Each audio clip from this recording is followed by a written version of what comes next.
पीर से। Music by गौरव रोशन। हमें मर जाएंगे पीर से, मर जाएंगे पीर से। हमें मर जाएंगे पीर से, तुम्हें भूल जाओगी धीरे से। हमें मर जाएंगे पीर से, तुम्हें भूल जाओगी धीरे से। तुम रोगी इतना जान, आँखें भर जाएगा नीर से। तुम रोगी इतना जान, आँखें भर जाएगा नीर से। हमें मर जाएंगे पीर से, तुम भूल जाओगी नीर से। हमें मर जाएंगे पीर से, हमें मर जाएंगे पीर से। माँ डिजिटल रिकॉर्डिंग स्टूडियो हरसी। मर जाएंगे पीर से, मर जाएंगे पीर से। तूने की बेवफाई भूल रे हार जाई, मेरे किस्मत में खुदा ने लिखी जुदाई।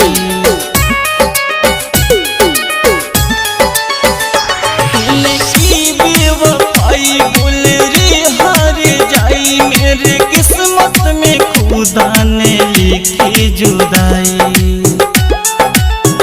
जख्म भरने से भरे नहीं, मरहम कोई नहीं रे से। जख्म भरने से भरे नहीं, मरहम कोई नहीं रे से। हमें मर जाएंगे पीर से, तुम भूल जाओगी नीर से।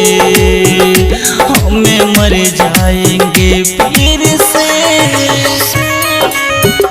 हमें मर जाएंगे पीर से।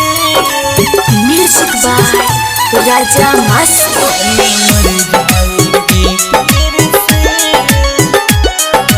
मर जाएंगे पीर से। मासूम हुआ बर्बाद तूने किया उसके साथ, प्रदीप प्रेमी के पास आवे है आवाज। मासूम हुआ बर्बाद तूने किया उसके साथ, प्रदीप प्रेमी के पास आवे है आवाज। राजू कहने से थकता नहीं, दर्द है उसके सीने से।